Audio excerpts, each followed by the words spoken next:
Kita berdoa. Tuhan,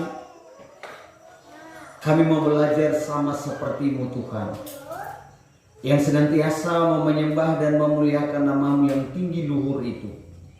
Oleh sebab itu bentuklah kami menjadi bejana-bejana yang baik, yang dapat kami gunakan hidup ini untuk kemuliaan dan kepujian nama-Mu. Bentuklah kami seturut dengan kehendak-Mu melalui firman yang hendak kami baca dan kami renungkan. Biar apa yang kami baca, kami dengar, kami renungkan, biar akan mengubah hidup kami, sehingga hidup kami senantiasa memuliakan nama-Mu. Di dalam nama Yesus firman yang hidup itu, kami sedia untuk mendengarkan firman-Mu. Amin. Shalom. Kita buka kitab kita sesuai dengan penanggalan Pelayanan Gereja Kalimantan Evangelis. Mari kita buka dalam Perjanjian Baru. Injil Matius pasalnya yang ke-18. Kita baca ayatnya yang ke-21 sampai dengan ayatnya yang ke-3. Jawatan kita pada pagi ini, Yesus bersabda, berbahagialah setiap orang yang mendengarkan firman-Nya dan hendak melakukannya sepanjang kehidupan ini. Sekali lagi, shalom. Kurang semangat itu. Shalom. Pada satu kesempatan ada beberapa guru TK. Di dalam materi, dalam pengajaran itu mau mengajari anak-anak tentang hal mengampuni. Untuk bicara untuk anak-anak yang seusia dini, bicara tentang mengampuni, memaafkan, saya kira sulit untuk mereka pahami. Lalu dikasih tugas begini. Anak-anak, ibu mau kasih tugas buat anak-anak semua. Bunda mau kasih tugas. Tugas apa, Bu? Masing-masing pulang mencari kentang satu orang 2 buah. 2 buah kentang, masukkan ke dalam tas sekolah masing-masing. Nanti sampai dengan ibu menyuruh buka itu tas, baru bisa dibuka. Kalau belum disuruh tidak boleh. Resleting pun tidak boleh dibuka. Siap, Bu? Kan anak-anak kan kalau dibilang pasti mau itu. Mereka pulang, mereka melakukan seperti yang disampaikan oleh gurunya. 1 minggu kemudian, 2 minggu kemudian, 3 minggu kemudian, menurut pandangan bunda ini, bahwa sudah saatnya harus kentang ini harus dibuka tasnya. Begitu masuk sekolah, bunda tanya begini, anak-anak selama bawa kentang ini, apa yang dirasakan? Dijawab rame-rame, anak-anak itu bilang, tidak nyaman, Bu. Kentang itu menjadi busuk lalu berbau. Sekalipun dikunci tapi ada masih aroma baunya karena dia sudah busuk, tercium. Lalu dijelaskan begini. Nah, anak-anak, tugas itu mau menjelaskan kepada kita semua bahwa kita kalau dalam hidup ini menyimpan amarah, menyimpan dendam, menyimpan sesuatu yang tidak baik terhadap teman, terhadap sahabat, kita akan sama seperti kentang tadi. Menyimpan sesuatu yang tidak baik dalam hati, itu akan menyusahkan dirinya sendiri. Kentang itu dibawa kemana-mana, sesuatu yang busuk dibawa kemana-mana, dia membuat sesuatu yang tidak nyaman bagi dirinya yang membawa itu. Sama dengan kehidupan ini, guru menjelaskan kayak begitu. Kalau kita berjalan kemana-mana dengan membawa rasa dendam, itu kita sama dengan membawa sesuatu yang tidak enak dalam hidup kita. Kalau saya bilang ini dari tugas yang disampaikan Bunda PAUD ini, nanti kita masing-masing lalu kita pikirkan di rumah. Benar tidak yang disampaikan Bunda PAUD tadi? Bahwa sesuatu yang tidak nyaman dalam hidup kita, sesuatu yang tidak nyaman kita simpan dalam hati kita, akan membawa sesuatu yang dampak, sesuatu yang tidak baik, tidak nyaman bagi hidup ini. Kita pulang lalu kita pikirkan, benar tidak teori yang disampaikan Bunda PAUD tadi? Yesus berbicara tentang pengampunan. Ketika Petrus bertanya, Tuhan, kalau saudaraku berbuat salah, saya harus mengampuni dia itu berapa kali? 7 kali atau berapa? Yesus mengatakan melampaui apa yang dipikirkan oleh Petrus. Bukan 7 kali, tapi 70 kali 7. Itu kurang lebih 490. Kira-kira betul enggak? Kalau salah tuh. Coba kita bayangkan loh. Petrus menawarkan 7 kali kah Tuhan saya harus mengampuni. Tuhan memberikan jawab melampaui apa yang dipikirkan oleh Petrus. 70 kali 7. 70 ada 7 kali. Itu kalau saya hitung 70 kali 7 itu sekitar 490. Kalau saya salah nanti diperbaikilah. Ini artinya begini loh. Pengampunan yang diberikan Tuhan kepada manusia melampaui apa yang dilakukan oleh manusia. Tidak ada satu orang pun, tidak ada seorang sahabat pun di dunia ini yang memberikan nyawanya untuk sahabat-sahabatnya, kata Yesus. Tidak ada seorang sahabat yang paling baik di dunia ini yang bisa memberikan kehidupannya untuk sahabatnya, cuma Yesus. Oleh sebab itu dia menggambarkan akan sebuah pengampunan itu. Proses pengampunan yang digambarkan oleh Yesus adalah melampaui setiap pemikiran-pemikiran manusia. Pemikiran Petrus itu adalah gambaran sebuah pemikiran kita. Tapi pemikiran kita, Tuhan memberikan pemikiran lebih melampaui apa yang dipikirkan oleh manusia. Ayatnya yang ke-35. Jikalau kita tidak mengampuni sesama, maka Bapamu di surga juga tidak mengampuni. Ngeri juga lah. Ayat 35 itu. Yesus mengatakan sebuah perumpamaan. Hal kerajaan surga. Dia bicara tentang hal kerajaan surga itu adalah dia mengawalinya dengan hal ampun dan mengampuni.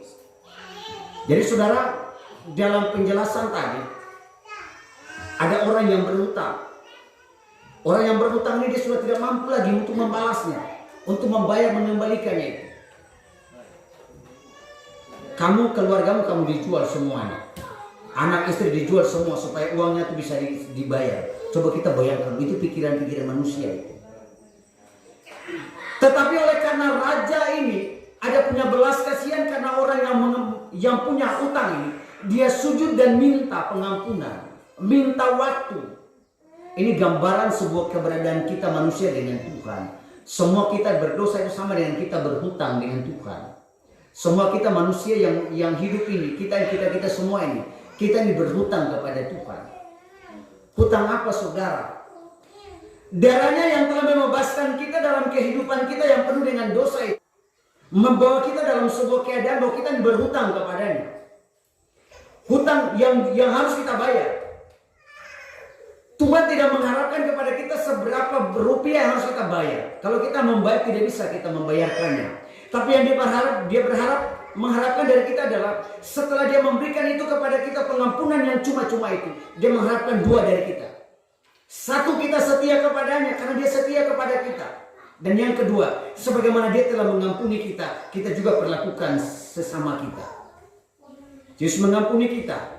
Dia mengharapkan dari kita juga dalam hidup ini saling mengampuni di antara sesama. Saudara, saya kira di antara kita semua ingin untuk diampuni dosanya dari Tuhan. Betul? Betul? Memang betul. Tapi kalau kita telusuri apa yang disampaikan dalam bacaan kita tadi, semua kita mengharapkan demikian, tapi juga Tuhan mengharapkan dari kita. Bukan cuma kita harap dari Tuhan, tapi Tuhan juga mengharapkan dari kita. Harapannya adalah kita sesama manusia saling hidup mengampuni. Jadi kalau saudara tidak mengampuni sahabatmu, jangan berharap. Bukan kata saya loh. Ayat 35 ya. Bapamu di surga akan mengampunimu. Kalau kamu tidak mengampuni, Bapamu juga tidak mengampuni. Bukan karena dia pelit, bukan. Tapi dia mengharapkan dari kita. Kita mengharapkan dari dia, tapi dia juga mengharapkan dari kita. Tidak perlu kita membayar apa yang harus kita bayar kepadanya. Cukup dengan setia kepadanya, cukup dengan mengampuni sesama. Jadi setelah Bapak Ibu mendengarkan saya ini, mendengarkan kata-kata saya tadi, kita merenung sejenak. Jikalau ada di antara kita nih, ada di antara kita yang saat ini yang dalam ruangan ini, yang mendengarkan suara saya, kalau selama ini masih simpan marah, simpan dendam, kebencian, kedengkian terhadap sesama, saudara sementara menyusahkan diri saudara sendiri. Saudara sementara menjalani hidup ini menuju sebuah penyakit yang akan mematikan saudara. Saya kasih tahu. Sebab apa saudara? Tidak ada sesuatu yang busuk itu akan membawa dampak yang baik bagi hidup kita. Tidak ada sesuatu yang busuk itu akan membawa sebuah dampak yang baik bagi kehidupan tubuh jasmani kita. Sesuatu yang buruk akan membawa sesuatu yang buruk bagi hidup kita. Oleh sebab itu saudara, jika ada dalam ruangan ini punya pemikiran seperti itu, hari ini Tuhan katakan tanggalkanlah itu. Sebab apa? Saudara akan mengalami sesuatu yang buruk dalam hidup saudara. Cerita anak-anak TK tadi, mereka sendiri tidak mampu untuk membawa sesuatu yang busuk dalam hidupnya, membawa aroma yang tidak baik. Dia sendiri hidupnya tidak tentram. Bapak Ibu yang pernah merasa benci terhadap sesama, merasa dendam terhadap sesama, coba kita lihat. Begitu kita mendengarkan hal-hal yang baik dari orang yang kita benci, apa yang terjadi? Kita makin hari makin tidak suka. Makin hari makin kita tidak suka. Apakah hidup saudara tentram? Tidak. Semakin hari semakin orang menceritakan sesuatu yang baik terhadap orang yang kita benci, semakin hari semakin kebencian itu muncul dalam hidup kita. Semakin hari semakin kebencian muncul dalam hidup kita, semakin hari semakin hidup kita tidak tentram. Makan tidak tentram, dengan keluarga tidak tentram, pikiran tidak nyaman, bekerja juga terpengaruh. Orang yang tidak tentram itu hidup yang tidak tentram itu akan mempengaruhi seluruh sendi kehidupannya. Mau tidur, dengar orang yang kita benci punya suara aja, manusia nih, tidak tentram itu. Ada hidup bagus-bagus ini, ada senyum-senyum bagus-bagus ini, begitu dia lewat, manusia itu lagi. Sendiri tidak tentram itu. Tidak tentram. Di rumah ada bagus-bagus dengan keluarganya. Hidup menikmati keadaan yang bagus-bagus dengan keluarganya. Begitu orang yang benci, yang kita membenci dia itu, begitu dia lewat, yang tadi yang kita lagi bagus-bagus nih, tiba-tiba muncul, kalau manusia ngapain dia lewat rumah sini? Dia sementara menyusahkan dirinya sendiri. Jadi setelah mendengarkan kayak begitu Bapak Ibu, bukan cuma kita menerima pengampunan dari Tuhan, tapi kita sementara merancangkan sesuatu yang baik bagi hidup kita. Ada penelitian mengatakan begini, kebanyakan manusia di dunia ini yang memiliki umur, sesungguhnya Tuhan memberikan umurnya panjang bagi kita. Dalam Mazmur 90 itu Tuhan menetapkan itu 70 tahun. Lebih daripada itu penderitaan. Itu kalau kita menjalani hidup ini dengan sebaik-baik mungkin, kita akan mencapai usia yang disampaikan oleh Tuhan. Tapi kalau kita punya hidup ini, kita simpan macam-macam dalam hati kita. Kalau hati kita itu dia tidak bersih, saudara. Jadi begini menyangkut kesehatan loh. Hati kita tidak bersih, dia akan mempengaruhi sistem kehidupan kita jasmani kita. Tekanan darah jantung tidak normal. Kalau jantung sudah normal tuh darahnya kadang-kadang turun naik, asam urat dipengaruhi, macam-macam itu. Salah satu akibatnya apa? Manusia terlalu memikirkan hal-hal yang terlalu menyimpan hal-hal yang tidak baik dalam hidupnya. Dalam hati kita tuh menyimpan hal-hal yang tidak baik akan tercermin dari raut mukanya. Coba kita lihat saja. Orang yang hidupnya itu penuh dengan keceriaan, hidup yang penuh dengan sukacita, raut mukanya itu beda dengan orang yang selalu simpan masalah dalam hidupnya. Senyum pun kelihatannya itu beda. Percaya tidak? Cayo. Kalau tidak percaya, coba lakukan aja. Hidup ini simpan banyak-banyak dendam dalam hidupnya. Lihat raut mukanya tuh. Simpan marah-marah, simpan kebencian terhadap sesama tuh. Lihat raut mukanya. Pasti tercermin, senyumnya itu akan beda dengan orang yang di dalamnya hatinya itu bersih. Saudara, setelah saudara mendengarkan ini, saudara, mari kita pikir-pikir. Menyimpan dendam kepada sesama itu tidak membawa keuntungan, maka membawa kerugian bagi hidup kita sendiri, terutama kesehatan kita itu. Menyimpan sesuatu yang buruk dalam hidup kita terhadap orang lain, itu membawa sesuatu dampak yang tidak baik bagi hidup kita. Semua kita mau hidupnya baik. Oleh sebab itu pikirkan hal-hal yang baik dalam hidup ini.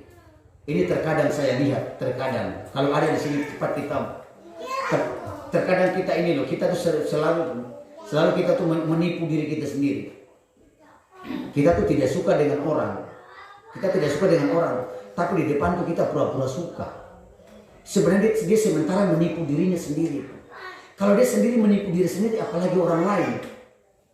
Ya, kalau dia sendiri suka menipu diri sendiri, apalagi orang lain.